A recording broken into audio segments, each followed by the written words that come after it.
The air in the penthouse office of Elias Thorne smelled of old drafting paper, fine scotch, and the dusty residue of 70 years spent building skylines. Elias, the legendary architect whose towers defined the postmodern Chicago silhouette, was not yet dead, but he was certainly fading.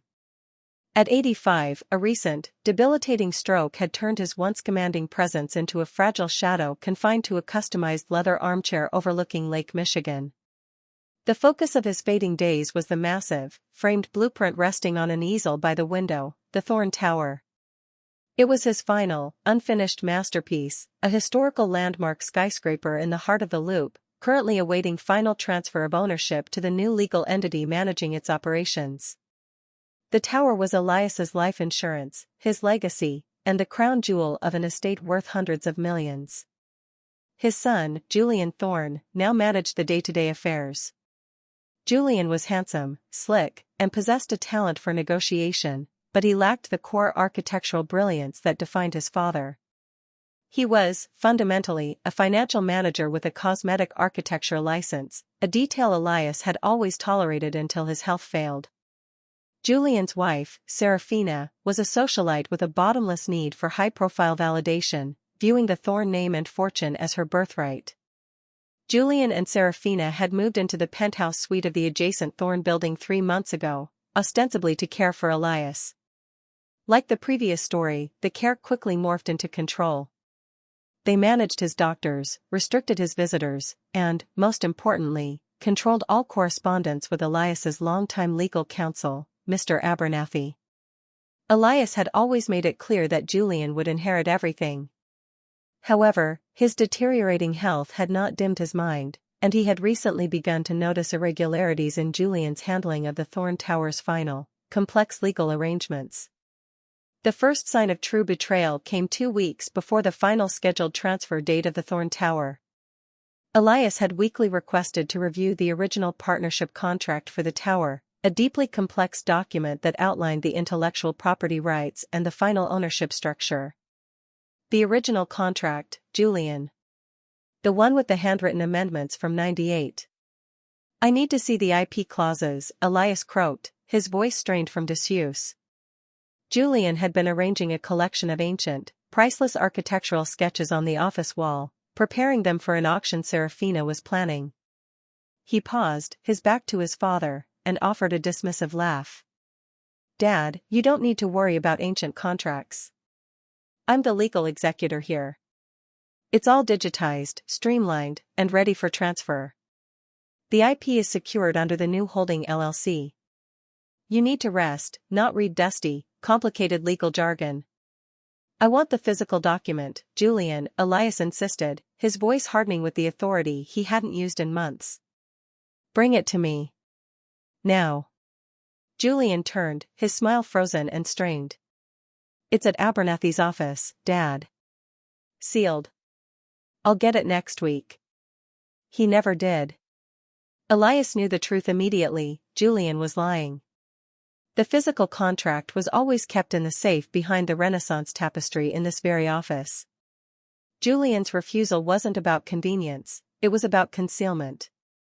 Julian was clearly trying to transfer the Thorne Tower's ownership using compromised or fraudulent paperwork, likely leveraging his father's weakened state. The second, far more painful confirmation came from Serafina. She was in the living area, overseeing the removal of a massive, custom-built library that housed Elias's beloved collection of first-edition architectural texts. Honestly, Elias, this mahogany monstrosity is depressing, Serafina sniffed, waving dismissively at the empty wall. Julian says once the tower is settled, we'll sell this place and buy a minimalist condo in Miami. No more dust, no more history, just clean lines and ocean views. This Chicago gloom is simply not chic. Her careless comment revealed Julian's true intention, not to preserve the legacy, but to liquidate it for a quick, opulent retirement, regardless of Elias's health. That night, Elias stared at the framed blueprint of the Thorne Tower. He realized that the greatest betrayal wasn't the theft of the money, but the desecration of his life's work. Julian was not just a greedy son, he was a fraudulent architect who would turn his father's enduring monument into nothing more than a profitable commodity. his anger, cold and sharp, cut through his physical fatigue. He had always been a master planner, a man who designed not just buildings, but contingency foundations. Julian had forgotten that his father, the grandmaster of structural design, always built a failsafe into his most valuable work. Julian was aware of Elias's primary will, which designated him as the sole heir. But years ago, after a bitter argument with Julian over his fraudulent professional path, Elias had executed a secret codicil of artistic integrity. This codicil was locked away with Abernathy, and it contained a devastating provision: if Julian ever attempted to misappropriate, compromise, or fraudulently benefit from Elias's artistic legacy, the tower's ownership would be immediately nullified from his inheritance. The contingency beneficiary was not Julian. It was Dr. Anya Sharma, Elias's estranged former protégée, a woman of uncompromising artistic integrity whom Julian had professionally destroyed years ago. Elias smiled weakly, pulling out a hidden, specially encrypted satellite phone hidden within the cushions of his armchair. He might be confined, but he was not silent. He had one task left: to ensure Julian's destruction was total and that Anya Sharma's integrity was finally rewarded. The blueprint of betrayal was about to be executed. The penthouse, which had once felt like a sanctuary of high art and intellectual pursuit, now felt like a gilded tomb overseen by vultures. Julian and Serafina had amplified their control, using Elias's physical fragility as an airtight excuse to manage every interaction. Elias, sitting immobilized, was an unwilling spectator to the dismantling of his life. The critical legal maneuver took place 3 days after Elias's request for the original partnership contract was denied. It was a Saturday morning, the office sealed off under the pretense of deep cleaning. Elias watched from his armchair as Julian, dressed in a sharp, unnecessary suit, meticulously laid out a series of legal documents on the immense black glass table. Serafina was hovering, applying a nervous, damp cloth to the edges of the table. "Are you certain this signature is believable, Julian? Your father's hand is so distinct." Julian offered a condescending sigh. "It's a digitally rendered overlay of his signature from 5 years ago, Serafina. Completely clean, completely plausible. The bank is using the power of attorney I filed months ago, claiming executive oversight due to his illness. They just need the paper trail to finalize the transfer of the tower's IP into the new holding company we control." He picked up a heavy Mont Blanc pen and, with a few confident strokes, forged his father's flowing script onto the final page of the transfer agreement. The scratch of the pen against the high-quality paper was the sound of Julian signing away Elias's legacy to himself. "It's done," Julian announced, his voice thick with triumph. He held the document aloft, a satisfied glint in his eye. "The tower is effectively ours. The transfer is complete, the old contracts are superseded, and the estate will be liquidated quickly once Dad stabilizes. We've secured the IP, the land rights, and the future revenue streams. Let the world celebrate his legacy, we'll be enjoying the profits." Elias felt a deep, sickening lurch in his chest, far worse than any cardiac spasm. Julian hadn't just changed the will, he had actively stolen the lifeblood of the company and the essence of his father's artistic contribution, using his legal skills and a fraudulent signature to perform an intellectual property heist. As Julian and Serafina retreated to the adjacent kitchen to celebrate their coup with expensive champagne, Elias knew the time for waiting was over. He needed to contact Mr. Abernathy and activate the codicil of artistic integrity now. He reached carefully beneath the cushioning of his armchair, his fingers finding the familiar, hard casing of the encrypted satellite phone. It was powered by a hidden battery pack and bypassed all the penthouse's digital surveillance. It was his last, secure line to the outside world. He dialed Abernathy's private, untraceable number. The call connected instantly. "Mr. Abernathy. It's Elias.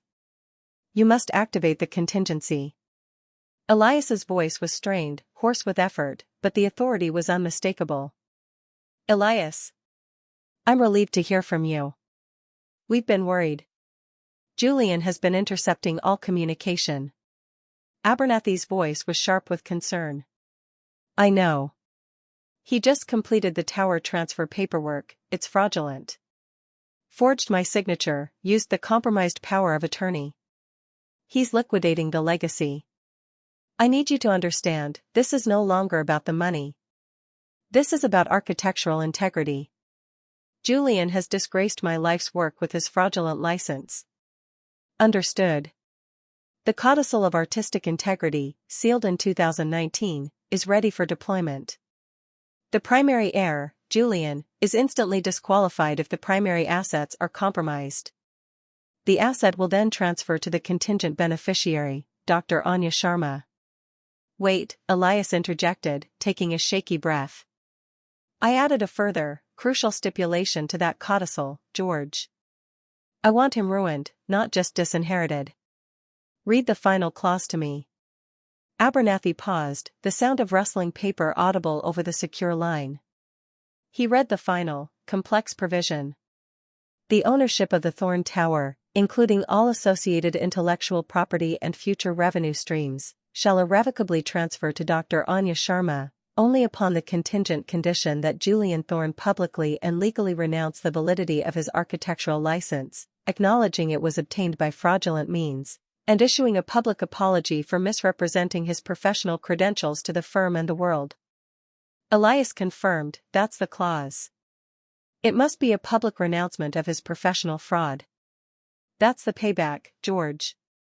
Julian thinks he's a mastermind. I'm forcing him to destroy his entire identity just to save the asset. He will have to choose between keeping the tower, which he can't, or saving his professional facade, which he can't either. Abernathy was silent for a moment, clearly absorbing the ruthless genius of the move. Elias, that is, a devastating legal trap. If the codicil is activated, Julian faces a double bind, deny the codicil and lose the tower in a legal battle exposing his fraud, or fulfill the condition and publicly admit his fraud, losing his career entirely. He can't win. Exactly. Now, listen. Julian will announce my death in 2 days, Christmas Day. He will present his fraudulent transfer papers as the final legal word. I need you to arrive precisely at that moment. And George, find Anya Sharma. Tell her nothing, but prepare her for the storm. Her integrity is about to be rewarded.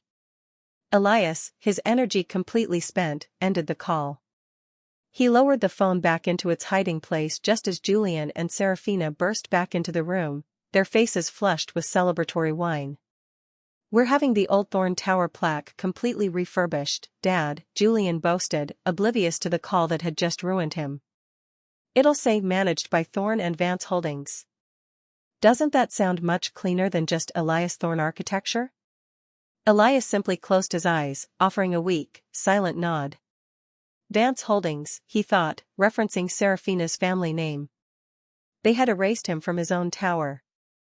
But soon, the world would learn that the blueprint of his final structure was not a physical drawing, but the flawless, devastating legal trap he had just sprung. The week leading up to the final transfer date, scheduled for Christmas Day to coincide with Julian's orchestrated announcement of Elias's irreversible decline, was marked by a breathtaking display of hubris. Julian and Serafina acted as if the ownership of the Thorn Tower had already been legally confirmed. Serafina organized a high-profile appraisal and preview party in the penthouse, inviting key figures from Chicago's real estate and social scenes. The event was explicitly designed to establish her and Julian as the new arbiters of the Thorn legacy, pushing Elias, the actual patriarch, into the background. Elias was wheeled out to the periphery of the vast living room, ostensibly to enjoy the company. In reality, he was placed there as a visible piece of declining furniture, a stark contrast to the vibrant, ambitious energy of his son and daughter-in-law. Julian, dressed in a custom-tailored suit, gave an eloquent, sweeping speech to the assembled guests, standing right in front of the framed blueprint of the Thorn Tower. My father, Elias Thorn, is a titan, Julian announced, his voice ringing with false reverence. But the mantle of legacy requires vision, scalability, and modern legal structuring. Effective today, I am restructuring the entire Thorn portfolio. The Thorn Tower, our crown jewel, will be rebranded, no more dusty, artistic sentiment. It will be an efficient, revenue-generating machine. He looked straight at his father, his eyes devoid of emotion. My father is, tragically, no longer capable of managing an asset of this magnitude. It falls to me, as the executor of his health and his future, to ensure its seamless, profitable transition. Serafina followed, outlining her plans to auction Elias's most valuable architectural sketches to finance a complete modernization of the tower's public spaces. We are stripping the lobby of its dated, dark granite. We're replacing it with glass and light. Think Miami, not Chicago. A sleek, international style. We will erase the heavy hand of the past and embrace the minimalism of the future. With every word, they were publicly erasing Elias's decades of work and aesthetic philosophy. Elias, unable to speak or move without significant effort, was forced to listen, his fury a cold, silent fire. He noticed that Julian, in his excitement, had left the heavy Mont Blanc pen, the very one used to forge his signature, carelessly resting on the blueprint easel. That night, after the guests departed and the staff had cleaned, Elias managed his second crucial covert move. He had secretly installed a hidden, miniature camera/microphone inside the frame of the blueprint easel months ago, designed to capture any activity related to the tower's final blueprints. He had worried about industrial espionage, never about familial betrayal. He waited until 2 a.m., when he heard Julian and Serafina return from their late-night victory celebration. They entered the office, slightly tipsy, and began discussing the final steps of their theft. The transfer is set for noon tomorrow, Julian.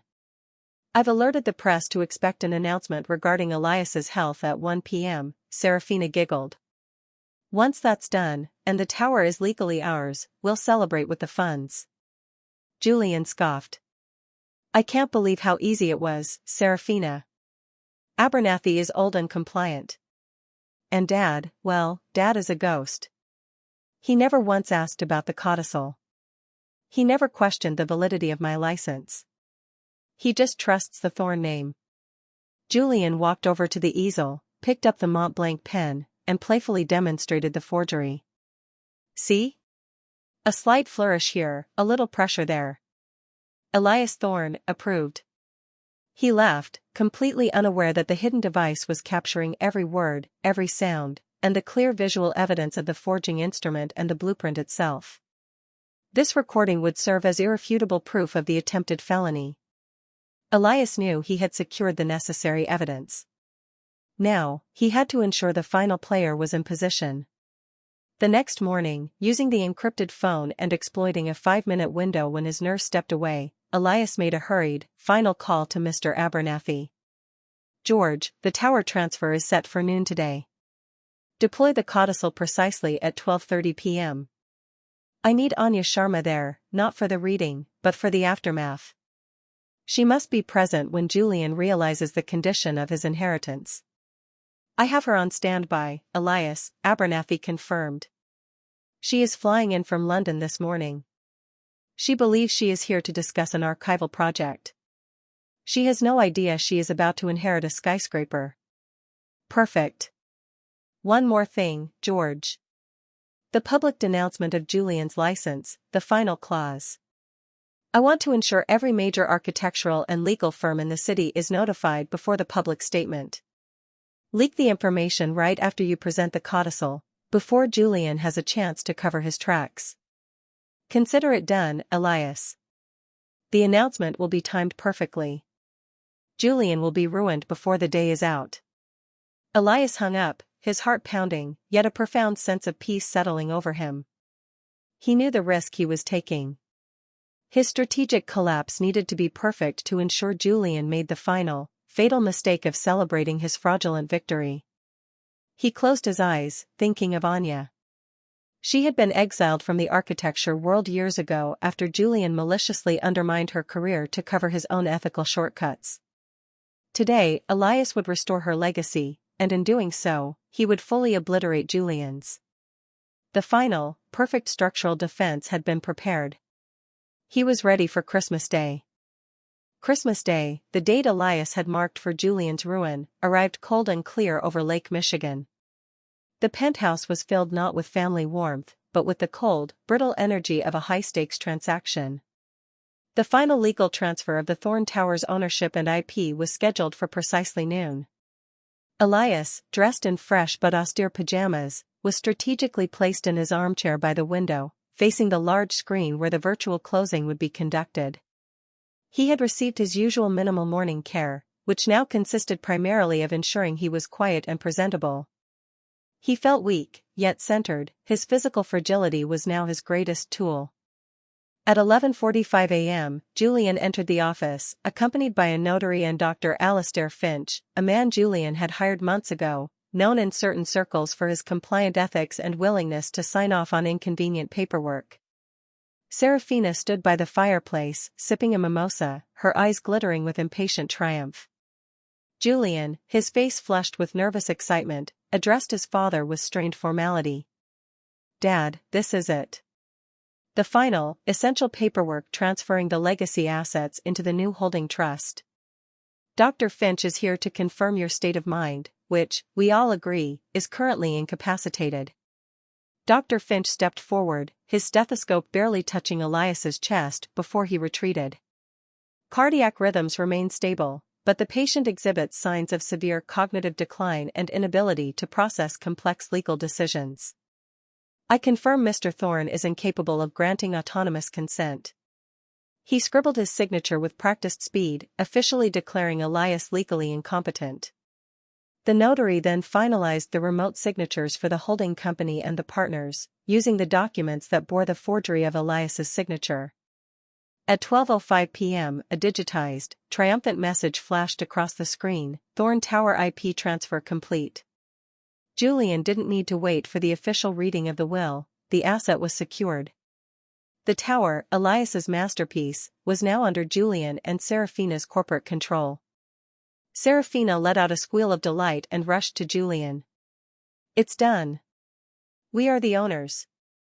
We did it, Julian." Elias watched them, his expression neutral. He knew this was the moment to initiate the collapse. He needed to simulate a medical crisis severe enough for Julian to believe he was either dead or permanently comatose, a status that would simplify the probate of the real will and, critically, stop Julian from calling paramedics who might revive him before the lawyer arrived. With agonizing effort, Elias shifted his focus, inducing a rapid, shallow breathing pattern, a difficult but achievable trick for a man who had lived for years managing his own heart conditions. He allowed his eyes to roll back slightly, his head tilting to one side, completely slackening his posture. He looked utterly vacant, suddenly lifeless. Julian, mid-celebratory embrace with Serafina, was the first to notice. He strode over, annoyed by the timing of the disturbance. He placed 2 fingers against Elias's carotid artery, feeling for the faint, manipulated pulse. "Is he?" Serafina whispered, her voice laced with fearful excitement. Julian straightened, his initial shock quickly replaced by cold, legal calculation. "He's gone. Or as good as." Profound shock, cardiac arrest. "Serafina, don't call anyone." "Not yet. Dr. Finch has already signed the incapacitation papers. If we call 911 now, they'll want an autopsy, they'll ask questions about the transfer timing. We must control the narrative." He turned to the notary and the doctor. "Gentlemen, you saw the unfortunate passing. Natural causes, cardiac failure, moments after the legal conclusion of the tower transfer.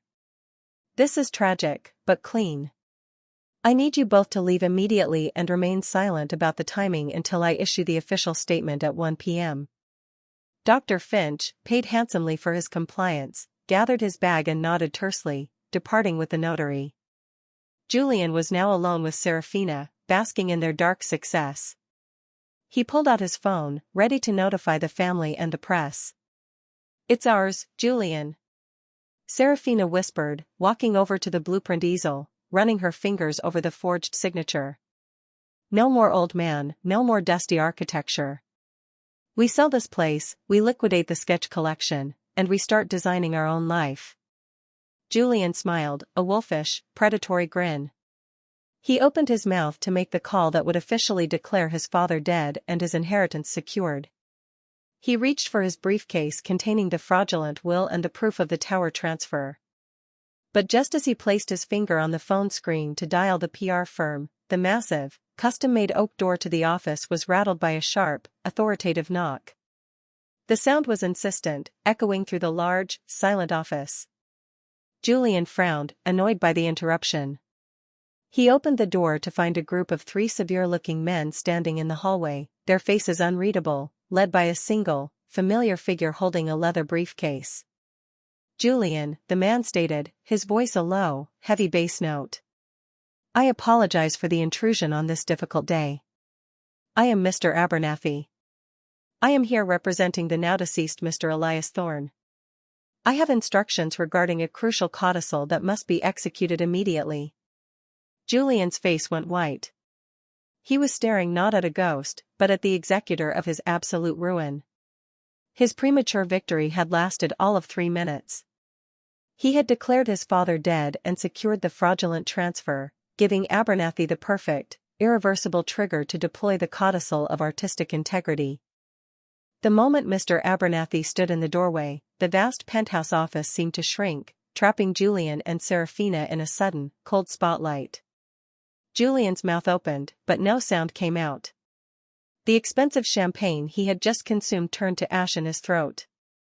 "Mr. Abernathy, I don't understand," Julian stammered, gesturing wildly at his father's motionless body. "This is a private matter. My father just passed away. The estate affairs are being handled by me, as the sole heir and executor under his primary will." Abernathy did not move, his eyes locked on Julian with a chilling intensity.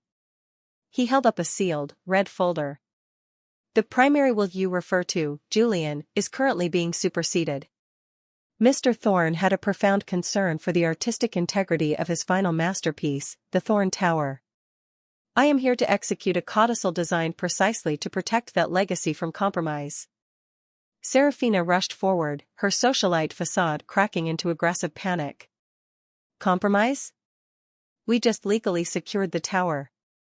It's in our holding company. You can't touch it. Show us the codicil, it's invalid." Elias was mentally unstable when he wrote that years ago. "The codicil is fully validated, witnessed, and notarized," Abernathy stated calmly. "And I must inform you that any attempt by you or Julian to move forward with the liquidation or structural alteration of the Thorne Tower will constitute a felony, as the ownership has just been transferred." "Transferred? To whom?" Julian demanded, his voice rising to a frantic pitch. "I'm his only son. I have a valid architectural license." Abernathy ignored the license claim. He opened the red folder and began to read, his voice clear and resonant. "I, Elias Thorne, being of sound mind, hereby stipulate that if my primary asset, the Thorne Tower, including its intellectual property and future revenues, is fraudulently transferred, compromised for liquidation, or legally superseded without my explicit, living consent, the entirety of that asset shall be immediately and irrevocably detached from the main estate." Julian was breathing hard, sweating through his custom shirt. "Detached? So what? It goes to charity? A museum? We can fight that." "Not a charity, Julian. The beneficiary is a fellow architect of uncompromising integrity," Abernathy declared, raising his voice slightly. "But the transfer is not simple. It is contingent upon a specific, mandatory action required of Julian Thorne himself." This was the core of Elias's revenge, the devastating legal structure that forced Julian to choose between his pride and his fortune. Abernathy paused, letting the suspense crush Julian's hope. "The ownership of the Thorne Tower and its assets shall irrevocably transfer to Dr. Anya Sharma, only upon the contingent condition that Julian Thorne publicly and legally renounce the validity of his architectural license, acknowledging it was obtained by fraudulent means, and issuing a public apology for misrepresenting his professional credentials to the firm and the world." The silence was absolute. Serafina gasped, placing a hand over her mouth. Julian stared, his eyes wide with a horrific realization. He hadn't just lost the tower, he was being forced to admit to the core, professional lie that underpinned his entire adult life. His license, obtained years ago through a scheme involving compromised testing scores and fabricated internship hours, a secret only Elias had known, was his single greatest vulnerability. No, that's insane, Julian whispered, shaking his head rapidly. That's professional suicide. He can't force me to do that. It voids my career. It's an invalid punitive clause. It is a valid condition precedent, Julian, Abernathy corrected, pulling out a printout of the hidden recording. And I have here, on this document, proof of your attempted felony, an audio and visual recording of you, in this office 2 nights ago, openly discussing the forgery of your father's signature and boasting about your control over the fraudulent transfer, and demonstrating the use of the forging pen. That recording, combined with your father's immediately failing health today, proves the fraudulent compromise of his assets, thus triggering the codicil. Abernathy placed the printout on the glass table. You have 2 choices, Julian. 1. You can fight the codicil in probate court. I will then immediately submit this evidence of forgery and your fraudulent license to the state licensing board and the district attorney. You will lose the tower, face criminal charges, and have your license revoked publicly and humiliatingly. Or, Abernathy continued, his voice softer, yet terrifyingly firm. 2. You can fulfill the condition precedent. You can issue the public renouncement and apology. If you do this, you lose your career and your reputation, but you avoid jail time, and the tower transfers cleanly to Dr. Sharma.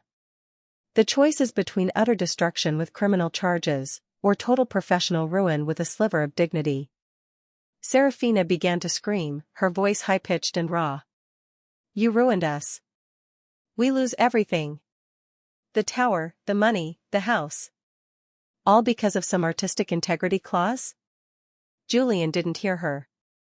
He was staring at the recording transcript, his eyes fixed on the evidence that sealed his fate.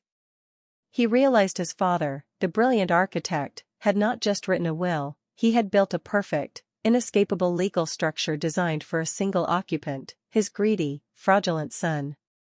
Suddenly, a knock echoed at the office door. Abernathy opened it, and a striking woman with sharp, intelligent eyes stood in the doorway, Dr. Anya Sharma. She looked utterly bewildered, holding a small travel bag. Mr. Abernathy? I'm here. You said you needed me for an archival consultation on the tower's early designs? Julian saw Anya, the protégé he had maliciously undercut and destroyed years ago to hide his own lack of talent, standing in the doorway, now about to receive the tower he had just risked everything to steal. The sheer symmetry of Elias's revenge was crushing. He had not just lost his inheritance, he had given it to the very person he had wronged. The sight of Dr. Anya Sharma, the woman Julian Thorne had systematically and maliciously forced out of the industry years ago, standing calmly in the doorway was the final, devastating blow. Julian didn't see an archival consultant, he saw the living, breathing symbol of his own ethical failure, now poised to receive the magnificent legacy he had tried to steal. Serafina was sobbing hysterically, clinging to Julian's arm. Do something, Julian. Tell him this is illegal. Tell them about your license, you can't just throw away your career. We have nothing without your name. Julian shoved her away. He looked wildly around the office, at the blueprint of the tower, at the motionless body of his father, at the resolute face of Mr. Abernathy, and finally, at the printout detailing his whispered confession of forgery. The reality was a crushing weight. He could not fight. To fight was to invite the police, the district attorney, and a complete, irreversible criminal collapse that would also destroy Serafina's family connections. He chose ruin over incarceration. The condition, Julian choked out, his voice raw. The condition is met. I will do it. I will renounce the license. Abernathy offered a sharp, dry nod. A prudent choice. The public statement must be issued immediately, Julian. It must be legally comprehensive, covering your fraudulent acquisition of the license and your misrepresentation of credentials during your tenure at Thorne Architecture. As Abernathy prepared the official statement for Julian's immediate digital release to the architectural press, Julian stood trembling, his entire identity dissolving. The great architect, the man who was meant to carry the Thorne legacy, was reduced to a defeated liar. He picked up his phone, his hands shaking so violently he could barely tap the screen. It was at that moment, as Julian was about to destroy his life for a building he no longer owned, that the man in the leather armchair stirred. Elias Thorne, who minutes earlier had been declared incapacitated or dead, executed the final, most stunning phase of his plan. He let out a low, theatrical groan, followed by a sudden, sharp inhalation of breath. His eyes fluttered open, clear and sharp, fixed directly on his son. The office erupted in a wave of disbelief. Serafina's hysterical sobs cut off mid-wail. Julian dropped his phone, the screen shattering on the floor, the renunciation statement unsent. "Good heavens!" Abernathy exclaimed, playing his part perfectly, though a faint smile tugged at the corner of his mouth. "Elias! You're alive!" Elias pushed himself upright, his movements surprisingly strong, fueled by cold, hard adrenaline. He looked directly at Julian, who staggered backward, staring at his father as if he had risen from the dead. "I am perfectly well, Julian," Elias stated, his voice weak but filled with devastating clarity. "I merely suffered a temporary exhaustion, brought on by the immense moral strain of having to listen to my own son announce my death and boast about his felony attempts at theft." He motioned to Abernathy. The doctor, the notary, the transfer, the staged incapacitation, it was all a prearranged performance, George. Designed to ensure Julian committed his final, irrevocable act of betrayal after the legal transfer, thus triggering the codicil. Elias leaned forward, resting his hands on the chair arms, projecting the full weight of his disappointment onto Julian. "You didn't just try to steal my money, Julian. You tried to erase my life's philosophy. You are not an architect. You are a glorified accountant who fraudulently bought his way into a profession that demands integrity. The Thorne Tower, my greatest work, cannot be managed by a fake. And I have just ensured it never will be." A profound wave of guilt and failure washed over Julian. He was not just disinherited, he was publicly, professionally, and paternally cast out, all while his father watched, very much alive. He understood now the true cruelty of the codicil. It was designed to deny him not just the money, but the identity he had fabricated. Elias then turned his attention to Dr. Anya Sharma. "Anya. Welcome back. I trust you heard the conditions. The Thorne Tower is yours. You earned the legacy years ago with your honesty, and now it is finally being rewarded. Julian's attempts to ruin you are now his undoing." Anya, who was still processing the whirlwind of events, Elias's death, his return, the forgery, the $100 million skyscraper, took a hesitant step forward. Her eyes were fixed on Elias with deep, complex emotion. Elias concluded the confrontation with chilling finality, addressing Julian and Serafina one last time. "You are no longer welcome in this house, nor in any structure bearing the Thorne name. You have inherited the professional shame you earned. Mr. Abernathy will ensure you are escorted from the premises immediately. Your career is over, and your bank accounts are empty." Julian, utterly broken, didn't argue. He only offered a faint, horrified nod, comprehending the totality of his loss. He took Serafina's arm, pulling her away from the shattered glass of the phone screen, and stumbled toward the exit. The great architect's son left the office not with an inheritance, but with the empty promise of ruin. With Julian and Serafina gone, expelled from the penthouse and barred from the Thorne premises by Abernathy's swift legal action, a profound silence settled over the office. The air, thick with the tension of betrayal, began to clear. Elias, though weakened by the performance, felt a lightness he hadn't experienced in months. He was free. He had fought not just for his money, but for the sanctity of his life's work. Dr. Anya Sharma remained standing near the doorway, still holding her travel bag, her expression evolving from shock to dawning comprehension. She looked at Elias, the man who had been her mentor, then her adversary, thanks to Julian's schemes, and now her savior. "Mr. Thorne," Anya finally said, her voice steady. "The Thorne Tower, it's the most important work of postmodern architecture in the city. I don't understand why me. And why such extreme conditions on Julian? Elias smiled faintly.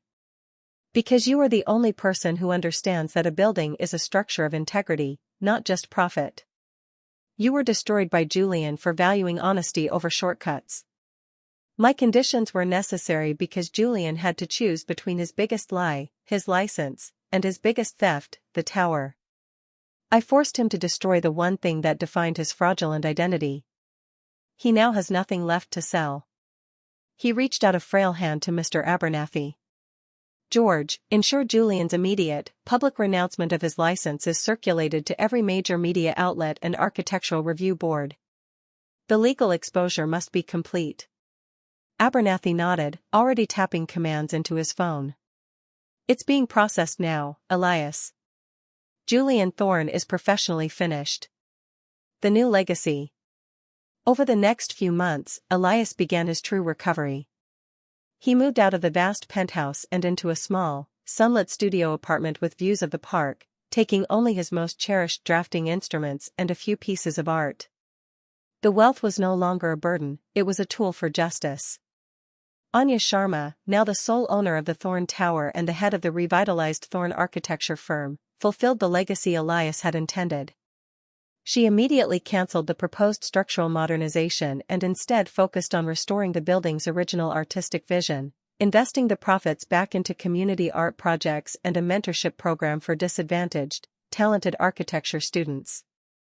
The Thorne Tower became a symbol not of commercial greed but of artistic redemption. Anya established the Elias Thorne Foundation for Architectural Integrity, ensuring that Elias's name would forever stand for ethical practice and uncompromising design principles. Julian and Serafina were never heard from again in high society circles. Stripped of his license and facing multiple lawsuits, Julian was forced to take a job far removed from the city, managing a small, obscure property portfolio for a distant relative, a life of quiet, perpetual failure. Serafina filed for divorce, her dreams of inheriting opulence crushed by her husband's career suicide. Their inheritance was a lifetime of public shame and professional ruin. Elias, receiving regular reports and visiting the newly vibrant Thorne Tower lobby, found a final, profound peace. He had spent his life building structures, but his final, most enduring creation was the structural integrity of his own moral justice. He had successfully designed the perfect, elegant trap to defend his legacy and reward the integrity of his most loyal student. He had proven that the strongest blueprint is always drawn with truth. A message from Elias Thorne. This was a story of genius planning and devastating consequence, proving that true wealth lies not in assets, but in the structural integrity of your character. My moral for this story is simple: never underestimate the vigilance of the person you betray. And remember, a foundation built on fraud will always, eventually, collapse. If this tale of high-stakes legal revenge, architectural passion, and absolute justice resonated with you, please give this video a like and make sure you subscribe to the channel for more stories of shocking payback and moral reckoning. And now, I want to hear from you. What do you think Julian's final, humiliating job was after he lost his license? Share your ideas in the comments below. Until next time, build your life on solid ground.